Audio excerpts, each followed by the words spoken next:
The invisible boy.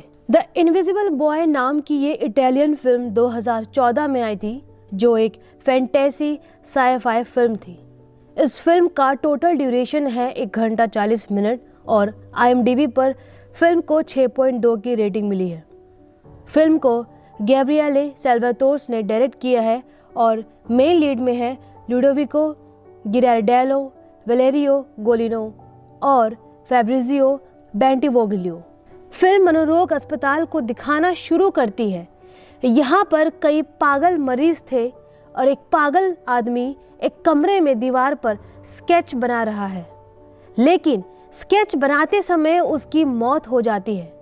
वह वहीं से नीचे गिर जाता है और तभी वहाँ एक आदमी दिखाई देता है। यह वही आदमी है जो इस पागल आदमी से स्केच बना रहा था। वह एक शहर का नक्शा इसलिए बना रहा था क्योंकि वह किसी को खोजना चाहता था। सीन बदल जाता है और माइकल नाम का एक लड़का दिखाया जाता है। उसकी एक सहपाठी है जिसे वह पसंद करता था और आज उनके साथ माइकल की पार्टी है। उसने अपनी सहपाठी को कभी नहीं बताया था कि वह उसे पसंद करता है। वह काफ़ी इनोसेंट है और वह चोरी से उसकी तस्वीरें लेता था और वीडियो बनाता था। बाद में वह उन्हें देखता था और एक दिन यह देखा जाता है कि एक महिला पुलिस अधिकारी उनके हाई स्कूल में जाती है और उनसे कहती है कि क्या आपको पता है कि आपका एक सहपाठी खो गया है, उसकी कई दिनों से तलाश हो रही है। यहाँ जिस महिला पुलिस अफसर का दौरा हुआ है वह कोई और नहीं बल्कि माइकल की माँ है। तभी माइकल की नाक से खून बहने लगता है जब वह अपनी कक्षा में होता है। वह तुरंत शौचालय में जाता है, लेकिन उसके स्कूल वाले साथी उसे बहुत चिढ़ाते थे। यहाँ भी वह उसे चिढ़ाने लगते हैं क्योंकि वह बहुत नाजुक है और वह पूरी तरह से संवाद करना भी नहीं जानता था। यही कारण था कि वो अपने सहपाठी के सामने भी अपनी बात कहने का साहस नहीं जुटा पाता था और जब भी कोई उसे चिढ़ाता था तो वह बेबस हो जाता था। वह इस हरकत से पूरी तरह तंग आ चुका था। वह सोचता था काश एक दिन मैं उन्हें सबक सिखा पाऊँ, लेकिन उसके पास इतनी ताकत नहीं है कि वह कोई कदम उठा सके। माइकल आज रात के लिए बेहद खुश है क्योंकि उसको पता है कि आज उसकी क्लासमेट के घर में पार्टी है। वह एक पार्टी में शामिल होने के विचार से बहुत उत्साहित है। वह एक पोशाक की दुकान में जाता है जहां उसे फैंसी ड्रेस पार्टी की वेशभूषा की विविधता दिखाई देने लगती है। तभी एक छोटा बच्चा उससे कहता है कि मैं तुम्हें सुपर हीरो का कॉस्ट्यूम देता हूँ, यह एक रहस्यवादी पोशाक है। माइकल उससे पूछता है, ओह, इसका मतलब है कि मैं इसे पहनकर अच्छा दिखूंगा। वह बच्चा उससे कहता है कि हाँ, आप अच्छे दिखेंगे और शक्तियों को भी प्राप्त करेंगे। माइकल अपने घर लौटता है और इसे एक मज़े के रूप में लेता है। वह घर पर कॉस्ट्यूम लेकर आया है, लेकिन वह मायूस मूड में सोफे पर बैठ जाता है। तब उसकी माता उससे पूछती है, क्या हुआ मेरे बेटे? माइकल कहता है, मैं कॉस्ट्यूम लाया हूँ, लेकिन वहाँ बच्चों ने पार्टी में खूबसूरत ड्रेस पहनी होगी, मेरी पोशाक देखो। तब उसकी माँ उससे कहती है, आप जैसे हैं वैसे ही रहें, कभी किसी की नकल मत करो, नहीं तो आपके अपने गुण भी दब जाएंगे। मेरा बेटा और भी खूबसूरत लगेगा। दरअसल माइकल के पिता जीवित नहीं थे, इसलिए उसकी माँ उसे बहुत प्यार करती थी, लेकिन माइकल उन्हें याद करता था, यदि मेरे पिता जीवित होते तो वे उन लड़कों को पाठ पढ़ाते जो मुझे चिढ़ाते थे। अब रात हो जाती है और माइकल तैयार होकर उस पार्टी में चला जाता है। अब सभी बच्चे उसे वहीं चिढ़ाने लगते हैं। हम जानते हैं कि आपने उस लड़की की फ़ोटो और वीडियो को अपने मोबाइल फ़ोन में सेव कर रखा है, आपको उससे लगाव है, लेकिन यह क्या, आप चुपके से उसकी तस्वीरें लेते हैं, ये जानकर उसे कितना बुरा लगेगा। फिर वे पार्टी में उस लड़की की फ़ोटो और वीडियो प्ले करते हैं। यह देखकर वो लड़की गुस्से में आ जाती है। वह माइकल पर अपना गुस्सा दिखाना शुरू कर देती है और वह खुद को एक शौचालय में बंद कर लेता है। बच्चे बाहर से उसे पूछ रहे हैं कि क्या हुआ, आपको डर लग रहा है? ओह, बेचारा लड़का लड़की से डर गया। माइकल उनका सामना नहीं करना चाहता क्योंकि बाहर के बच्चे बहुत व्यवहारहीन होते हैं। वह आईने में देखकर अपने आप को अंदर से संवाद करना शुरू कर देता है। तब उसको उस बच्चे की बात याद आती है जिसने कॉस्ट्यूम दिया था, तो वह पोशाक से पूछता है, आपकी शक्ति क्या है? क्या आप मुझे अभी अदृश्य कर सकते हैं? और फिर लाइट चली जाती है और जैसे ही लाइट आती है तो माइकल वास्तव में गायब हो जाता है और वह अदृश्य हो जाता है। अब हम माइकल की दिनचर्या देखते हैं कि वो कब अपने दांत ब्रश करता है, कब उठता है, तो पता चलता है कि वह वास्तव में अदृश्य हो गया है। इसके लिए माइकल बेहद उत्साहित है और वह कहता है कि मुझ पर दया हुई है, मैं जब चाहूँ कक्षा में उनसे बदला ले सकता हूँ। अब माइकल स्कूल जाना शुरू करता है। फिर एक आदमी कुछ दूरी पर काला धूप का चश्मा पहने खड़ा होता है और वह उसे देखता है। किसी तरह माइकल कक्षा में चला जाता है, लेकिन वह किसी के सामने नहीं आ रहा है, इसलिए वह इसका फायदा उठाता है और वह शिक्षक पर स्याही फेंकता है और शिक्षक सोचती है कि इसे वहां बैठे छात्र ने फेंका है, तो वह उस लड़के को कक्षा से बाहर कर देती है और वह अन्य छात्रों से भी बदला लेता है। वो अपने अदृश्य होने का फायदा उठाता है और तब पता चलता है कि 2 और छात्र भी स्कूल से खो गए हैं और उन्होंने अपने लापता होने से पहले एक संदेश के रूप में एक वीडियो रिकॉर्ड किया है, जिसमें वो कहते हैं कि हम स्वेच्छा से यह स्थान छोड़ रहे हैं, हम अपने घर से तंग आ चुके हैं और हम एक फ्री जीवन व्यतीत करते हुए अकेले रहना चाहते हैं। फिर इस दिन एक मनोचिकित्सक उनके स्कूल में जाता है, जो छात्रों को समझाता है कि आप सभी बच्चे हैं और माता पिता सभी की आवश्यकता है, उन्हें केवल हमारी अच्छाई चाहिए, अन्यथा कोई भी माँ बाप किसी और के बच्चे को क्यों समझाए। इस हकीकत को समझने की कोशिश करो।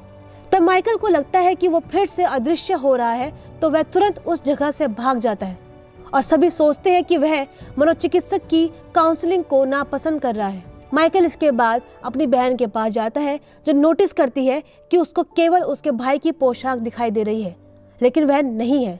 वह उससे कहती है, भाई आप सुपर हीरो हैं। अचानक माइकल उसके होठों पर अपना हाथ रखता है। वह कहता है, चुप रहो, इसका जिक्र किसी से मत करना। मैं उस समय से अदृश्य होने लगा हूँ जब से मैंने वह पोशाक ली है। इसमें निश्चित रूप से कुछ रहस्यमय है। माइकल देखता है कि उसकी माँ किसी के साथ बात कर रही है। अदृश्य होने के कारण माइकल अपनी माँ के सामने बैठ जाता है। उसकी माँ को वो दिखाई नहीं देता, तो वो कॉल के माध्यम से बात करना जारी रखती है।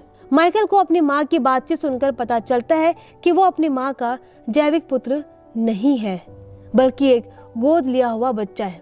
इससे वह बहुत आहत होता है और वह उस जगह को छोड़ देता है। उसकी माँ को अचानक से लगता है जैसे कोई उसके पास से गुजरा हो, लेकिन वह इस बात से अनजान है कि उसका बेटा माइकल अदृश्य हो गया। एक दिन माइकल बैठकर झूला झूल रहा होता है और तब एक लड़की खाली चलती झूले को नोटिस करती है। वह वहां आती है और उसकी उपस्थिति का एहसास करते हुए उससे बात करना शुरू कर देती है। माइकल भी उसके साथ बात करना शुरू कर देता है, लेकिन वह उसके सामने नहीं आ रहा और जल्द ही उनकी दोस्ती भी हो जाती है। अब माइकल सोचता है कि वह उसे सच बता देगा कि वास्तव में वह वही माइकल है जो गायब हो सकता है और उसका दोस्त भी है। लेकिन जब वो उस लड़की को अपना सच बताने वाला होता है, तो एक आदमी उसके सामने ही उस लड़की को किडनैप कर लेता है। माइकल उस लड़की को बचाने की पूरी कोशिश करता है, लेकिन सब व्यर्थ। अब हम देखते हैं कि लड़की एक जगह उठती है जहां उसके आसपास कुछ लोग मौजूद होते हैं, जो उसके शरीर और मुंह को चेक कर रहे होते हैं। वे यह जानने की कोशिश कर रहे हैं कि यह वही बच्चा तो नहीं है जो अदृश्य है, क्योंकि ये लोग उसके जेंडर के बारे में भी अनजान होते हैं और ना ही उन्हें पता है कि वह कौन है। जब वे लोग समझ जाते हैं इस लड़की के पास कोई शक्ति नहीं है, वो कोई और है जो अदृश्य हो सकता है, तो वे इस लड़की को अन्य 2 बच्चों के साथ छोड़ देते हैं, जिन्हें इसी मकसद से यहाँ ले जाया गया था। माइकल सोचता है कि अदृश्य होने के बाद वह जल्द ही उस लड़की को बचाने जाएगा, लेकिन जब वो अपने पोशाक पहनने जाता है तो वो देखता है कि उसकी माँ ने पोशाक धो दी है और जिसमें उस पोशाक की वो शक्ति खत्म हो जाती है। तब वह अपनी माँ से कहता है, तुम नहीं चाहती हो कि मुझे सफलता मिले और मैं अपनी इच्छा के अनुसार कार्य करूं। तुम तो मेरी बायोलॉजिकल माँ भी नहीं हो। और यह कहते हुए वह साइकिल पर सवार होकर समुद्र तट पर आता है। उसके बाद उसकी माँ दुखी हो जाती है। अब माइकल की मुलाकात समुद्र तट पर उस आदमी से होती है जो काला धूप का चश्मा पहनता है और जो पहले भी देखा गया था। यहाँ वह माइकल को बताता है कि मेरे पास भी वही शक्तियाँ थी जो आपके पास थी। ये शक्तियाँ तुमको इसलिए मिली क्योंकि तुम मेरे पुत्र हो। धूप का चश्मा पहने हुए वह व्यक्ति उसे बताता है कि तुम्हारे माँ में भी गायब होने की क्षमता थी। इसका मतलब है वह आदमी अपने बेटे से कहता है कि मैं कई साल पहले रूस में रहा करता था परमाणु बम विस्फोट से वह देश बर्बाद हो गया था और उस परमाणु प्रतिक्रिया ने कुछ लोगों में अलौकिक क्षमताओं को विकसित किया और ऐसे लोगों को इकट्ठा करके एक ग्रुप बनाया गया। उस समूह का नेता बर्बर था। उसने हमें अपनी हिरासत में रखते हुए हमारा इस्तेमाल किया। काफी दिन बीत गए और वे हमारा इस्तेमाल करते रहे। उस दौरान मुझे वहाँ एक लड़की की झलक दिखाई दी जो मुझे बहुत अच्छी लगी। वह लड़की तुम्हारी माँ थी। जब तुम पैदा हुए तो बाद में हमने सोचा नहीं, हम तुम्हें यहाँ उस बर्बर नेता की क्रूरता के अधीन नहीं रहने देंगे। हम दोनों तुम्हें लेकर वहाँ से भाग गए, लेकिन उस नेता की टीम के सदस्य हमारा पीछा करने लगे तो तुम्हारी माँ ने अपने प्राणों की आहुति दे दी और उसने हम दोनों को यह जगह छोड़ने का निर्देश दिया। मैंने सोचा था कि मैं तुम्हें किस तरह अकेले पालूंगा और इस तरह हम दोनों की जान को खतरा होगा, इसलिए मैंने तुम्हें पुलिस अधिकारी के घर के सामने रख दिया, क्योंकि हम नहीं चाहते थे कि तुम्हारा जीवन मेरे जीवन के समान हो। यह माइकल अपने पिता से पूछता है कि क्या वो शक्तियाँ मेरी पोशाक में नहीं थी, यानी वो मेरे पास पहले थी। तब उसके पिता कहते हैं, हाँ मेरे बेटे, आपको ये शक्तियाँ विरासत में मिली है। माइकल के पिता उससे ये भी कहते हैं कि मैं भी दिमाग पढ़ सकता हूँ और वह महिला सबसे अच्छी है जिसने मेरे बाद आपकी देखभाल की, जिम्मेदारी ली है। वह आपसे बहुत प्यार करती है और आप उससे माफ़ी मांग सकते हैं। तभी माइकल की माँ उसे ढूंढते हुए वहाँ आ जाती है और फिर माइकल उससे उसी तरह माफ़ी मांगता है जैसे उसके पिता ने उसे सलाह दी थी। खुश होकर दोनों घर लौट जाते हैं। वह वहाँ पर उसी मनोचिकित्सक को देखता है जो जानता था कि माइकल गायब हो सकता है। वह माइकल से कई रहस्यों को प्रकट करने का प्रयास करता है। फिर माइकल वहाँ से भागता है और वहीं दूसरी तरफ वही लड़की नजर आ रही है जो माइकल को पसंद करने लगी थी और जिसका अपहरण कर लिया गया था। वह एक जहाज में है और वह वहाँ से भागने की कोशिश करती है। वहाँ एक अल्ट्रा ब्राइट फ्लैश लाइट है जो दूर तक रोशनी फैलाती है और वह लड़की उसे चालू करती है और यह एक संकेत था कि वह लड़की कहाँ है। मिशेल को पालने वाली माँ उसके बाद चिंतित महसूस करने लगती है और तभी वहाँ माइकल के पिता आते हैं और कहते हैं कि चिंता मत करो, माइकल यही है और वह जल्द ही आ जाएगा। माइकल अब अधिक साहसी और तेज हो गया था और अदृश्य होकर वह जहाज पर जाता है और उन्हें आसानी से हरा देता है और वह उन लोगों से बचकर उस लड़की को बचा लेता है। और इस पर वो लड़की कहती है, मैं भी दूसरे लोगों को भी छुड़ाना चाहती हूँ। माइकल उसे एक बंदूक देता है और कहता है, इसे अपनी सुरक्षा के लिए रखो, लेकिन वह लड़की अप्रत्याशित रूप से माइकल पर ही बंदूक तान लेती है और माइकल चकित है और वह सोचता है कि शायद इस लड़की के पीछे और भी लोग शामिल हैं और उसको पजेस्ट किया गया है। किसी ने उसे ऐसा कदम उठाने के लिए मजबूर किया है। बात भी लगभग ऐसी ही थी। माइकल को खोजने के बाद पता चलता है कि एक बूढ़ा आदमी है जो लकवाग्रस्त है, लेकिन उसके पास उन लोगों पर अधिकार करने की शक्ति थी। जिन लोगों को वह एक बार में छू लेता है वो लोग उसके कंट्रोल में आ जाते हैं और उसने ही उस मनोचिकित्सक और इस लड़की को नियंत्रित कर लिया है। वह शैतानी आदमी माइकल के खिलाफ इसका इस्तेमाल करते हुए सबमरीन को पानी के नीचे ले जाता है क्योंकि वह माइकल को दूसरे देश में ले जाना चाहता था। माइकल की माँ और पिता के वहाँ पहुँचने तक वे माइकल को वहाँ से काफी दूर ले गए थे, लेकिन माइकल अपनी शक्ति को सही तरीके से उपयोग करता है और वह सारा सामान खराब करके उस बूढ़े आदमी को एक कमरे में बंद कर देता है। वह खुद को और उस लड़की को लेकर उस जगह से निकल जाता है और यह देखकर उसकी माँ प्रसन्न हो जाती है।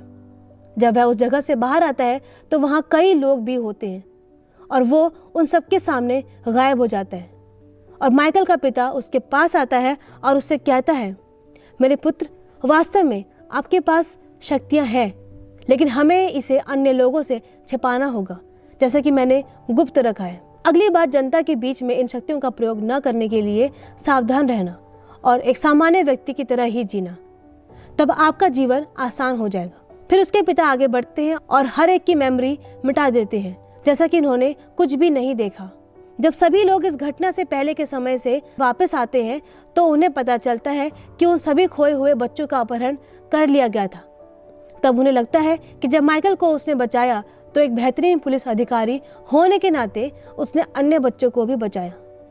तब सभी लोग और बच्चे उसकी तारीफ करने लगते हैं और अगले दिन हम देखते हैं कि माइकल एक आम छात्र के रूप में अपने स्कूल जाता है और बदमाश लड़के चाय पी रहे हैं और फिर से माइकल को तंग करना शुरू कर देते हैं और उसे फिर से धमकाते हैं। हिम्मत से काम लेते हुए वह बच्चों से कहता है कि बेहतर होगा कि मुझे चिढ़ाए नहीं। इस तरह की प्रतिक्रिया सुनकर बच्चे हैरान रह जाते हैं और फिल्म के अंत में हम देखते हैं कि माइकल की जैविक माँ और छोटी बहन अभी भी जीवित है। माइकल के पिता ने दोनों को अलग अलग जगहों पर छोड़ दिया ताकि वे सुरक्षित रहें और माइकल की माँ अब माइकल की बहन की तलाश कर रही है और इस सीन पर फिल्म पूरी होती है।